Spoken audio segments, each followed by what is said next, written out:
Chapitre 6. Établissement du christianisme dans la Gaule.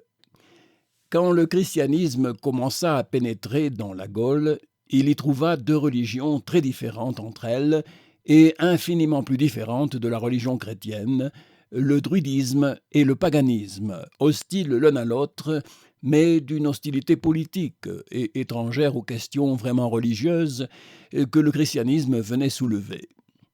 Considéré comme une religion, le druidisme était un mélange confus dans lequel les notions instinctives du genre humain sur l'origine et la destinée du monde et de l'homme s'alliaient aux rêveries orientales de la métempsychose, cette prétendue transmigration successive des âmes immortelles dans des êtres divers. Cette confusion se compliquait de traditions empruntées aux mythologies de l'Orient et du Nord, des restes obscurs d'un culte symbolique rendu aux forces matérielles de la nature et de pratiques barbares telles que les sacrifices humains en l'honneur des dieux ou des morts. Les peuples auxquels manque le développement savant du langage et l'art de l'écriture n'arrivent pas à des croyances religieuses systématiques et fécondes. Rien n'indique que, depuis l'époque où les Gaulois apparaissent dans l'histoire jusqu'à celle où ils entrent en lutte avec Rome conquérante, l'influence religieuse du druidisme eût fait faire aux mœurs et à la civilisation gauloise aucun notable progrès. Une croyance générale et énergique, quoique vague et incohérente, à l'immortalité des âmes, en était le plus noble caractère. Mais à ces rudiments religieux, à la fois grossiers et mystiques, se joignaient dans le druidisme deux faits considérables. Les druides formaient une véritable corporation ecclésiastique qui avait, dans la société gauloise, des attributions déterminées, des mœurs spéciales, une existence à la fois distincte et nationale. Et dans les guerres contre Rome, cette corporation devint le représentant le plus fidèle et le défenseur le plus persévérant de l'indépendance et de la nationalité gauloise. Les druides étaient bien plus un clergé que le druidisme n'était une religion. Mais ils étaient un clergé organisé et patriote. Ce fut surtout à ce titre qu'ils exercèrent dans la Gaule une influence qui subsistait encore, surtout dans la Gaule du Nord-Ouest, à l'époque où le christianisme arrivait dans les provinces gauloises du Midi et du Centre. Le paganisme gréco-romain était à cette époque bien plus puissant dans la Gaule que le druidisme, et pourtant il y était bien plus froid et plus dépourvu de toute vie religieuse. Il était la religion des conquérants et de l'État, et investi à ce titre d'une force réelle. Hors de celle-là, il n'avait que la force des habitudes et des superstitions populaires. Comme croyance religieuse, le paganisme latin était profondément vain, indifférent et disposé à laisser vivre toutes les religions dans l'État, pourvu qu'elles fussent indifférentes à leur tour, du moins envers lui, et qu'elles ne vinssent pas agiter l'État, soit en n'obéissant pas à ses maîtres, soit en attaquant ces vieux dieux morts et ensevelis sous leurs autels encore debout. Telles étaient les deux religions avec lesquelles, en Gaule, le christianisme naissant avait à lutter. Et comparé à elles, il était, selon les apparences, bien petit et bien faible, mais il était pourvu des armes les plus efficaces pour les combattre et pour les vaincre, car il avait précisément les forces morales qui leur manquaient. Au lieu d'être, comme le druidisme, une religion exclusivement nationale et hostile à tout étranger, le christianisme proclamait une religion universelle, exempte de toute partialité locale et nationale, s'adressant à tous les hommes au nom du même Dieu et offrant à tous le même salut. C'est l'un des faits les plus étranges et les plus significatifs de l'histoire que la religion la plus universellement humaine, la plus étrangère à toute autre considération que celle du droit et du bien du genre humain tout entier, qu'une telle religion, dis-je, soit sortie du sein de la religion la plus exclusive, la plus rigoureusement et obstinément nationale qui ait paru dans le monde, le judaïsme. Tel a été pourtant le berceau du christianisme, et cet immense contraste entre l'essence de la religion chrétienne et son origine terrestre a été certainement l'un de ses plus puissants attraits et de ses plus efficaces moyens de succès. Contre le paganisme, le christianisme était armé de forces morales non moins grandes. En face des traditions mythologiques et des allégories poétiques ou philosophiques du paganisme apparaissait une religion vraiment religieuse, uniquement préoccupée des rapports de l'homme avec Dieu et de son avenir éternel. À l'indifférence païenne de l'Empire romain, les chrétiens opposaient la profonde conviction de leur foi, et non seulement leur fermeté à la défendre contre tous les pouvoirs et tous les périls, mais leur ardeur passionnée à la répandre, sans autre motif que le besoin d'en faire partager à leurs semblables les bienfaits et les espérances. Ils affrontaient, ils acceptaient le martyre, tantôt pour rester eux-mêmes chrétiens, tantôt pour faire autour d'eux d'autres chrétiens. La propagande était pour eux un devoir presque aussi impérieux que la fidélité, et ce n'était pas en souvenir de mythologies vieilles et usées, c'était au nom de faits et de personnages récents, pour obéir aux lois émanées d'un Dieu unique et universel, pour accomplir et poursuivre l'histoire contemporaine et surhumaine de Jésus-Christ, Fils de Dieu et de l'homme, que les chrétiens des 2 premiers siècles travaillaient à convertir à leur foi le monde romain. Marc Aurèle s'étonnait avec mépris de ce qu'il appelait l'opiniâtreté des chrétiens. Il ne savait pas à quelle source ces héros obscurs puisaient une force supérieure à la sienne, quoiqu'il fût à la fois un empereur et un sage. On ne saurait assigner avec précision l'époque des premiers pas et des premiers travaux du christianisme dans la Gaule. Ce ne fut point d'Italie, ni dans la langue et par des écrivains latins, mais d'Orient et par les Grecs qu'il y vint d'abord et qu'il commença à s'y répandre. Marseille et les diverses colonies grecques, originaires de l'Asie mineure et établies sur les rives de la Méditerranée ou le long du Rhône, furent la voie que suivirent et les lieux où portèrent leur enseignement les premiers missionnaires chrétiens.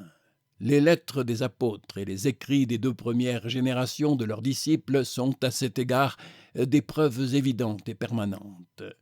Dans l'Occident de l'Empire, spécialement en Italie, les chrétiens, à leur première apparition, furent confondus avec les Juifs et compris sous le même nom. L'empereur Claude, dit Suétone, chassa de Rome en l'an 52 de l'ère chrétienne les Juifs qui, sous l'impulsion de Chrestus, s'agitaient incessamment. Après la destruction de Jérusalem par Titus en l'an 71, les Juifs, chrétiens ou non chrétiens, se dispersèrent dans l'Empire. Mais les chrétiens ne tardèrent pas à se signaler par leur ardeur religieuse et à entrer partout en scène sous leur propre et vrai nom. Lyon devint le principal foyer de la prédication et de l'association chrétienne dans la Gaule. Dès la première moitié du IIe siècle, une congrégation chrétienne y existait, organisée en église et déjà assez importante pour être, avec les églises chrétiennes d'Orient et d'Occident, en correspondance intime et fréquente. C'est une tradition généralement admise que le premier évêque de Lyon, saint Pothin, lui fut envoyé d'Orient par l'évêque de Smyrne, saint Polycarpe, disciple lui-même de saint Jean. Ce qui est certain, c'est que l'Église chrétienne de Lyon donna à la Gaule ses premiers martyrs, parmi lesquels fut compris l'évêque saint Pothin. Ce fut sous le plus philosophe et le plus consciencieux des empereurs, Marc Aurèle, que s'accomplit pour la première fois dans la Gaule, contre le christianisme naissant, cet acte de tyrannie et de barbarie qui devait se renouveler si souvent et pendant tant de siècles au sein du christianisme lui-même.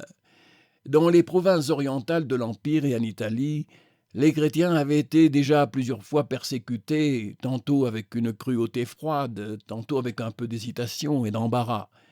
Néron les avait fait brûler dans les rues de Rome, en les accusant de l'incendie qu'il avait lui-même allumé. Et, peu de mois avant sa chute, saint Pierre et saint Paul avaient subi à Rome le martyre.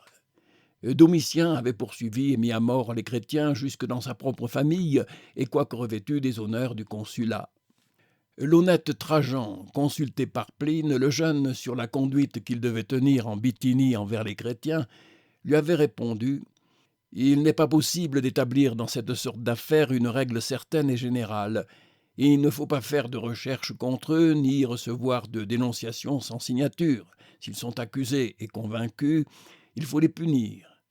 Pour qu'ils fussent punis, il suffisait qu'ils fussent convaincus d'être chrétiens. et ce fut Trajan lui-même qui condamna saint Ignace, évêque d'Antioche, à être mené à Rome et livré aux bêtes, par ce seul motif qu'il était hautement chrétien. Marc Aurèle, non seulement en vertu de sa conscience philosophique, mais à raison d'un incident de son histoire, semblait devoir être plus éloigné que tout autre de persécuter les chrétiens. Pendant l'une de ses campagnes sur le Danube, en l'an 174 de Jésus-Christ, son armée souffrait cruellement de fatigue et de la soif. Au moment où elle était près de s'engager dans une grande bataille contre les barbares, une pluie abondante survint qui rafraîchit les soldats romains et les remit en train de vaincre. Il y avait dans l'armée romaine une légion, la 12e, dite la Mélitine ou la Foudroyante, qui comptait beaucoup de soldats chrétiens. Ils rendirent grâce de la pluie et de la victoire au Dieu unique et tout-puissant qui avait exaucé leurs prières, tandis que les païens en faisaient honneur à Jupiter pluvieux et foudroyant. Ce bruit chrétien se répandit et s'accrédita dans l'Empire, à ce point qu'on attribua à Marc Aurèle une lettre dans laquelle, sans doute à raison de cet incident, il interdisait les poursuites contre les chrétiens. Tertullien, témoin contemporain, parle de cette lettre avec pleine confiance et les écrivains chrétiens du siècle suivant n'hésitaient pas à la regarder comme authentique. Aujourd'hui, un examen sérieux du prétendu texte qui en est resté ne permet pas de lui reconnaître ce caractère. Quoi qu'il en soit, les poursuites contre les chrétiens ne furent point interdites, car ce fut en l'an 177, c'est-à-dire 3 ans seulement après la victoire de Marc Aurèle sur les Germains, qu'eut lieu en Gaule, sans doute d'après ses ordres, la persécution qui fit à Lyon les premiers martyrs gaulois. Ce fut la 4e, ou selon d'autres, la 5e des grandes persécutions impériales contre les chrétiens. La plupart des récits de martyrs ont été écrits longtemps après l'événement et sont devenus des légendes chargées de détails souvent puérils ou dénués de preuves. Les martyrs de Lyon, au IIe siècle, ont, pour ainsi dire, écrit eux-mêmes leur histoire.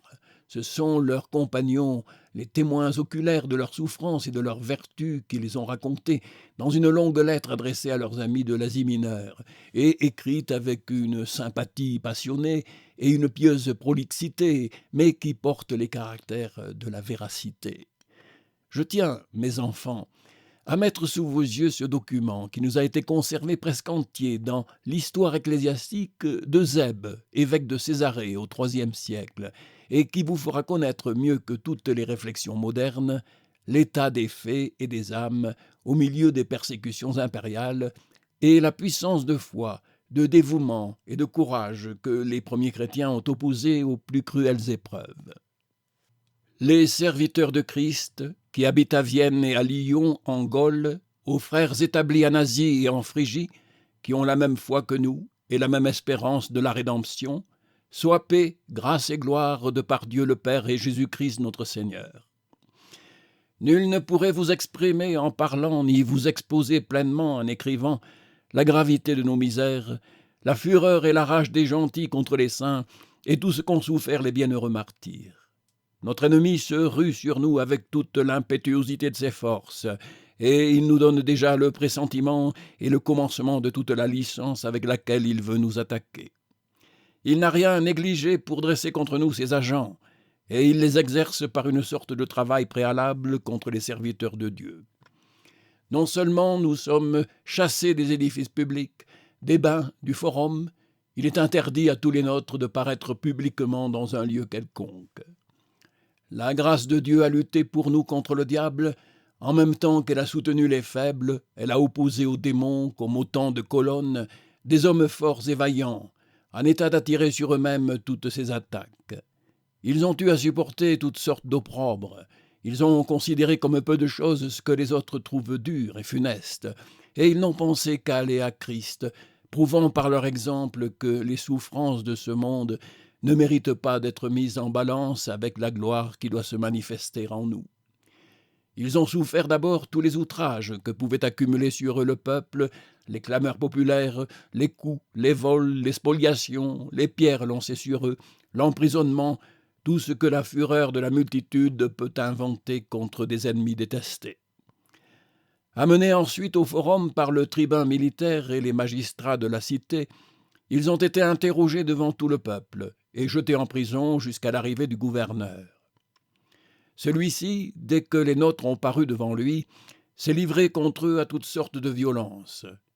Alors s'est avancé l'un de nos frères, Vétius Epagatus, plein de charité envers Dieu et son prochain, et qui menait une vie pure et sévère, tellement que, bien que jeune, on le tenait pour égal au vieux Zacharie.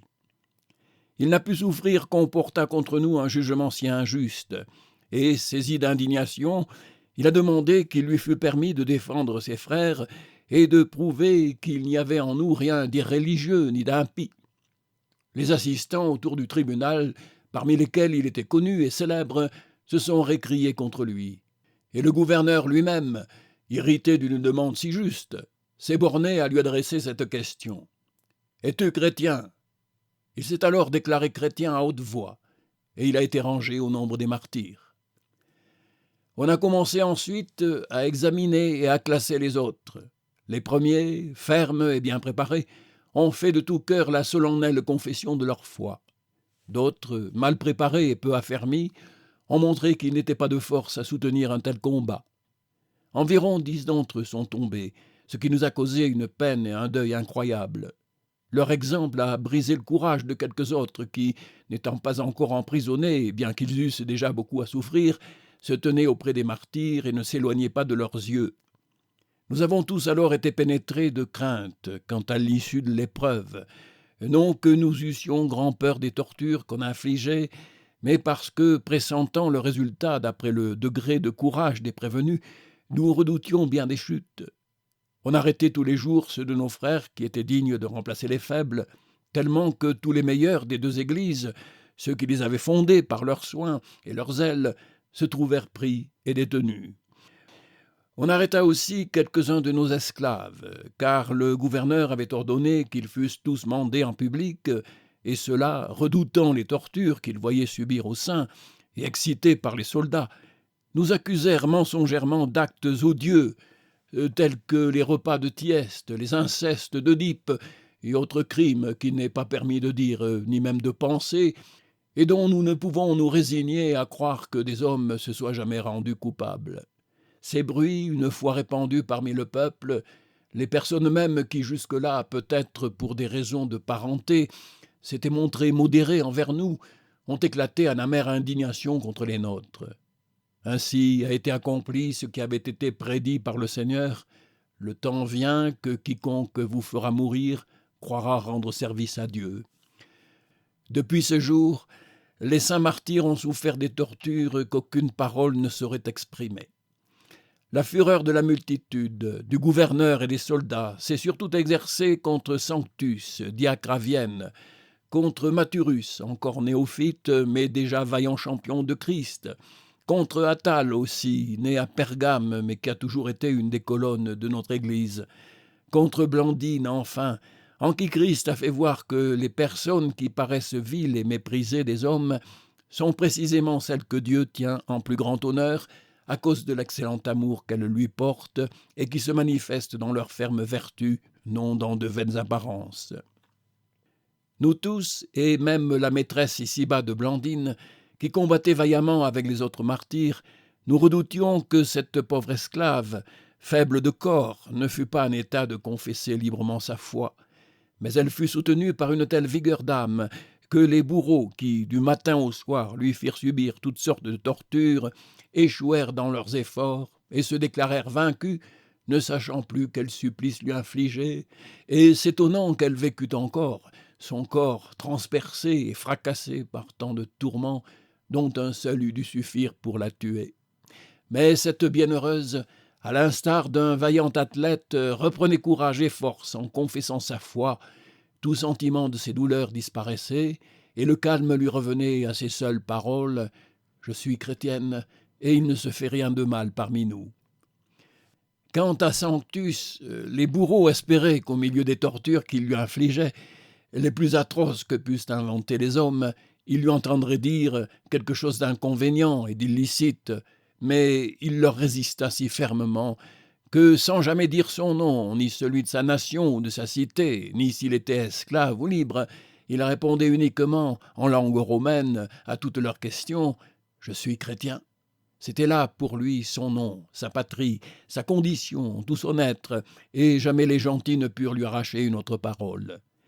La fureur du gouverneur et des bourreaux en redoubla contre lui, et ne sachant plus comment le torturer, ils appliquèrent sur ses membres les plus délicats des lames de fer rouge. Ses membres brûlaient, mais lui, debout et inébranlable, persistait dans sa profession de foi comme si des eaux vives sorties du sein de Christ se répandaient sur lui et le réconfortaient. Quelques jours après, ces impies recommencèrent à torturer le martyr, croyant que s'ils lui infligeaient sur ses plaies enflammées les mêmes douleurs, ils triompheraient de lui, qui semblait ne pouvoir supporter seulement le contact de leurs mains. Ils espéraient aussi que le spectacle de ce vivant torturé effrayerait ses compagnons. Mais, contre l'attente générale, le corps de Sanctus, relevé tout à coup, se tint debout et ferme au milieu de ces tourments répétés, et il recouvra son ancienne apparence et l'usage de ses membres, comme si, par la grâce divine, ce second déchirement de sa chair l'avait guéri au lieu de le supplicier. Quand les tyrans eurent ainsi usé et épuisé leur torture contre la fermeté des martyrs que soutenait Christ, on les jeta dans le lieu le plus obscur et le plus insupportable de la prison. On leur tira et resserra les pieds jusqu'à la plus extrême extension des nerfs. Les geôliers, comme excités par le démon, s'appliquaient à les tourmenter de toutes les façons, à tel point que plusieurs d'entre eux, pour qui Dieu voulut cette fin de leur vie, moururent suffoqués dans la prison. D'autres, qui avaient été torturés de telle sorte qu'on ne croyait pas possible qu'ils vécussent plus longtemps, dépourvus de tout remède et de tout secours des hommes, mais soutenus néanmoins par la grâce de Dieu, restèrent sains et forts de corps comme d'âme, et ils consolaient et ranimaient leurs frères. Le bienheureux Pothin, qui administrait alors l'épiscopat de Lyon, plus que nonagénaire et si faible de corps qu'il pouvait à peine respirer, fut porté lui-même devant le tribunal, tellement usé par la vieillesse et la maladie qu'il semblait près de s'éteindre. Mais il retenait encore son âme pour qu'elle servît au triomphe de Christ. Porté par les soldats devant le tribunal, où l'accompagnèrent tous les magistrats de la cité et toute la populace qui le poursuivait de ses clameurs, il rendit, comme s'il eût été le Christ lui-même, le plus éclatant témoignage. À la question du gouverneur qui lui demanda ce qu'était le Dieu des chrétiens, il répondit « Si tu en es digne, tu le connaîtras. » Il fut aussitôt enlevé sans aucun respect humain et accablé de coups. Ceux qui se trouvaient le plus près de lui l'assaillaient outrageusement des pieds et des poings, sans le moindre égard pour son âge. Ceux qui étaient plus loin lui jetaient tout ce qui leur tombait sous la main.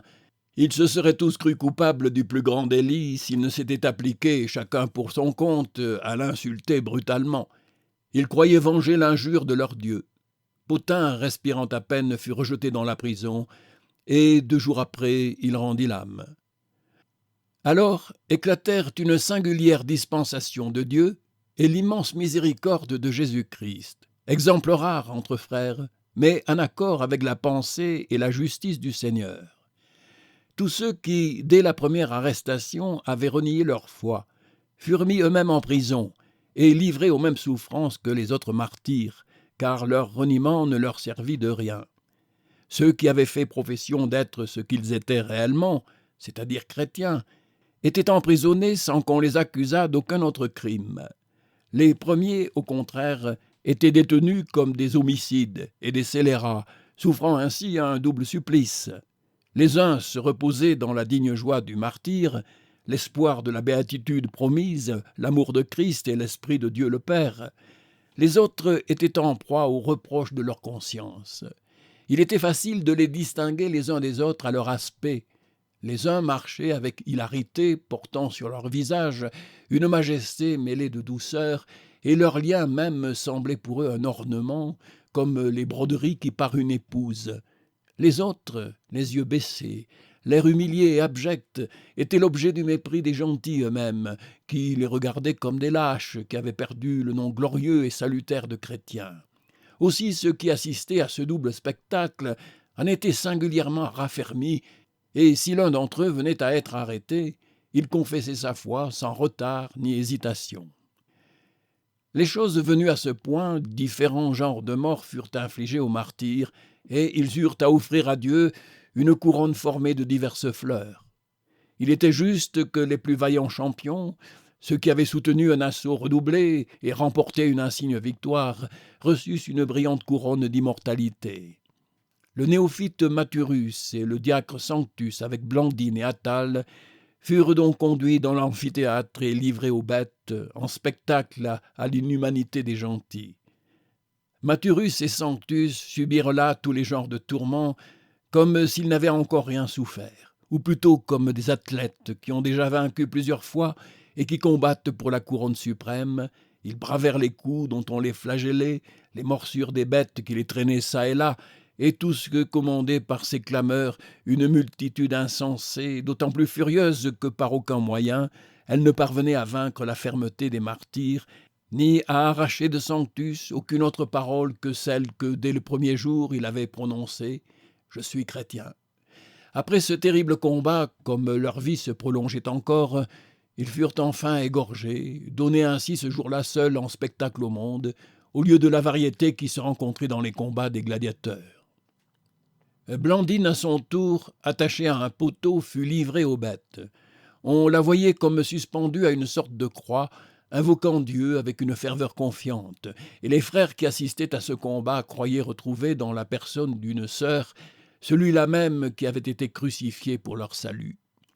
Comme aucune bête ne toucha le corps de Blandine, elle fut détachée du poteau, ramenée en prison et réservée pour un autre combat. Attale, dont le peuple réclamait violemment le supplice comme d'un homme célèbre, s'avança, prêt à tout braver, un homme qui se confie dans les souvenirs de sa vie, car il s'était courageusement exercé à la discipline et il avait toujours rendu parmi nous témoignage à la vérité. On le promena tout autour de l'amphithéâtre, précédé d'un tableau portant cette inscription en langue latine: « Celui-ci est Attale le chrétien ». Le peuple le poursuivait des plus violentes clameurs, mais le gouverneur, ayant appris qu'il était citoyen romain, le fit ramener en prison avec les autres. Ayant ensuite écrit à César, il attendit sa décision sur tous ceux qui étaient ainsi détenus. Ce retard ne fut point inutile ni infructueux, car alors brilla l'immense miséricorde de Christ. Ceux des frères qui n'étaient plus que des membres morts de l'Église furent rappelés à la vie par les soins et les secours des vivants. Les martyrs firent grâce à ceux qui avaient renié, et la joie fut grande dans l'Église à la fois vierge et mère, car elle retrouva vivant ce qu'elle avait rejeté comme mort. Ainsi, ressuscité et fortifié par la bonté de Dieu, qui ne veut pas la mort du pécheur, mais l'invite bien plutôt au repentir, ils se présentèrent devant le tribunal pour être interrogés de nouveau par le gouverneur. César avait répondu que ceux qui se confesseraient chrétiens devaient être frappés du glaive et ceux qui renieraient renvoyés sains et saufs. Vint le jour du grand marché où se réunit une nombreuse foule venue de toute nation et de toute province. Le gouverneur fit amener devant son tribunal les bienheureux martyrs, les exposant devant le peuple avec une pompe théâtrale. Il les interrogea de nouveau. Ceux qui furent reconnus citoyens romains eurent la tête tranchée, les autres furent livrés aux bêtes. Une grande gloire revint à Christ par ceux qui avaient d'abord renié leur foi et qui maintenant la confessèrent contre l'attente des gentils. Ceux qui, interrogés à part, se déclarèrent chrétiens, furent ajoutés au nombre des martyrs. Ceux en qui ne reparurent aucun vestige de foi, ni aucun sentiment de crainte de Dieu, restèrent en dehors de l'Église. Quand on traita de ceux qui lui furent réunis, un certain Alexandre, phrygien de nation, médecin de profession, qui habitait depuis plusieurs années en Gaule, homme bien connu de tous pour son amour de Dieu et sa libre prédication de la foi, se tenait dans la salle du tribunal, exhortant par ses signes tous ceux qui la remplissaient à confesser leur foi, comme s'il eût été chargé de les accoucher. La multitude, irritée de voir que ceux qui avaient d'abord renié revenaient à proclamer leur croyance, commença à se récrier contre Alexandre, qu'elle accusa de cette conversion. Le gouverneur lui demanda aussitôt ce qu'il était, et sur sa réponse « Je suis chrétien », il le condamna aux bêtes. Le lendemain, Alexandre fut ramené avec Attale, que le gouverneur, pour plaire au peuple, avait de nouveau livré aux bêtes. Après avoir souffert tous deux dans l'amphithéâtre tous les tourments qu'on put inventer, ils furent frappés du glaive. Alexandre ne proféra pas une plainte, pas une parole. Il avait l'air de s'entretenir intérieurement avec Dieu. Attal, placé sur un siège de fer, et pendant que le feu consumait son corps, dit en latin au peuple : « Voilà ce que vous faites, c'est en réalité dévorer des hommes. Nous ne dévorons point des hommes, et nous ne faisons absolument rien de mal. » On lui demanda quel était le nom de Dieu. « Dieu n'est pas comme nous autres mortels, dit-il, il n'a point de nom. » Après tous ces martyrs, le dernier jour des spectacles, Blandine fut ramenée avec un jeune adolescent, Ponticus, âgé d'environ 15 ans. Ils avaient été amenés tous les jours auparavant pour qu'ils vissent les tourments de leurs compagnons. Sommés de jurer par les autels des gentils, ils restèrent fermes dans leur foi, ne tenant nul compte de ces prétendus dieux, et telle fut contre eux la fureur de la multitude qu'elle n'eut aucune pitié pour l'âge de l'enfant, ni aucun respect pour le sexe de la femme. On les accabla de tortures, on les promena à travers tous les genres de supplices, on n'obtint point ce qu'on voulait. Soutenu par les exhortations de sa sœur, que voyaient et entendaient les gentils, Ponticus, après avoir tout enduré généreusement, rendit l'âme. Blandine, la dernière de tous, comme une noble mère qui a enflammé le courage de ses fils pour le combat et les a envoyés vainqueurs à leur roi, repassa par toutes les tortures qu'ils avaient souffertes, pressée d'aller les rejoindre et triomphante à chaque pas vers la mort. Enfin, après qu'elle eut subi les flammes, les griffes des bêtes, les aspersions poignantes, on l'enveloppa dans un filet et on la jeta devant un taureau qui la lança en l'air de ses cornes. Elle ne sentait déjà plus ce qui lui arrivait et paraissait tout entière absorbée dans l'attente des biens que Christ lui réservait. On l'égorgea enfin comme une victime. Les gentils eux-mêmes avouaient qu'il n'y avait jamais eu une femme qui eût tant et si longuement souffert. Leur fureur et leur cruauté envers les saints n'en furent point apaisées. Ils inventèrent une autre manière de sévir contre eux. Ils jetèrent aux chiens les corps de ceux qui étaient morts, suffoqués dans la prison, et ils veillaient jour et nuit pour empêcher qu'aucun de nos frères vînt les ensevelir. Quant à ce qui restait des corps à moitié déchirés ou consumés des martyrs, ils les laissèrent exposés sous la garde des soldats, venant les regarder avec insulte et disant « Où est leur Dieu ? Que leur a servi cette religion à laquelle ils ont sacrifié leur vie ?» Nous étions accablés de douleur de ne pouvoir ensevelir ces pauvres cadavres. Ni les ténèbres de la nuit, ni l'or, ni les supplications ne nous y firent réussir. Après avoir été ainsi exposés pendant 6 jours en plein air, livrés à toutes sortes d'outrages, les corps des martyrs furent enfin brûlés, réduits en cendres et jetés çà et là par les impies dans les flots du Rhône, pour qu'il n'en restât absolument rien sur la terre. Ils agissaient comme s'ils eussent été plus puissants que Dieu et qu'ils pussent enlever à nos frères la résurrection. C'est, disait-il, dans cette espérance que ces gens-là nous apportent une religion nouvelle et étrangère, qu'ils méprisent les plus douloureux tourments et vont avec joie au-devant de la mort. Voyons s'ils ressusciteront, si Dieu viendra à leur secours, et s'il pourra les arracher de nos mains. Ce n'est pas sans un douloureux effort que, même après 18 siècles, on se résigne à assister en pensée à de tels spectacles. On a peine à croire qu'entre des hommes du même temps et de la même ville, tant de férocité se puisse déployer aux prises avec tant de courage, et que la barbarie ait sa passion contre la passion de la vertu. C'est pourtant là l'histoire, mes enfants, et il faut la connaître telle qu'elle s'est réellement passée. D'abord pour savoir la vérité, ensuite pour apprécier la vertu, tout ce qu'elle vaut d'après tout ce qu'elle coûte d'efforts et de sacrifices. Aussi pour apprendre quels obstacles sont à surmonter, quelles luttes à soutenir et quelles souffrances à endurer quand il s'agit d'accomplir de grandes réformes morales et sociales. Marc Aurèle était à coup sûr un souverain vertueux et qui avait à cœur d'être juste et humain.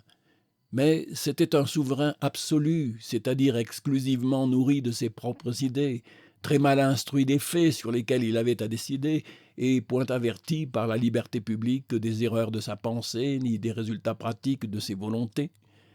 Il ordonna la persécution des chrétiens sans savoir ce qu'étaient les chrétiens, ni ce que serait la persécution, et ce philosophe consciencieux déchaîna à Lyon contre les plus consciencieux de ses sujets la docilité empressée de ses agents et les passions atroces de la multitude.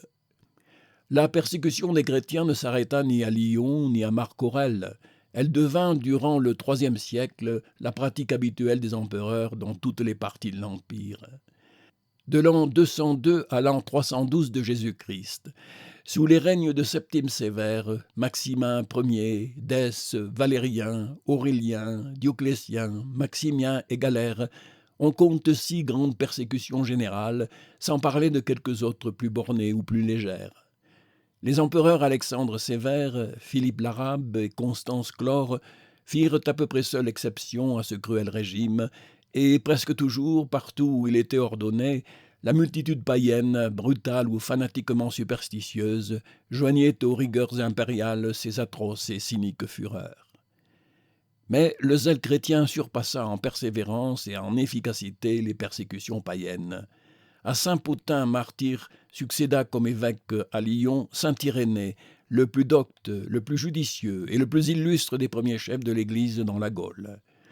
Originaire de l'Asie mineure, peut-être de Smyrne, il était venu en Gaule, on ne sait pas précisément à quelle époque, et il s'était établi comme simple prêtre dans le diocèse de Lyon, où il ne tarda pas à exercer une grande influence, soit sur les lieux mêmes, soit par les diverses missions qui lui furent confiées, entre autres à Rome, dit-on, auprès du pape Saint-Éleuthère.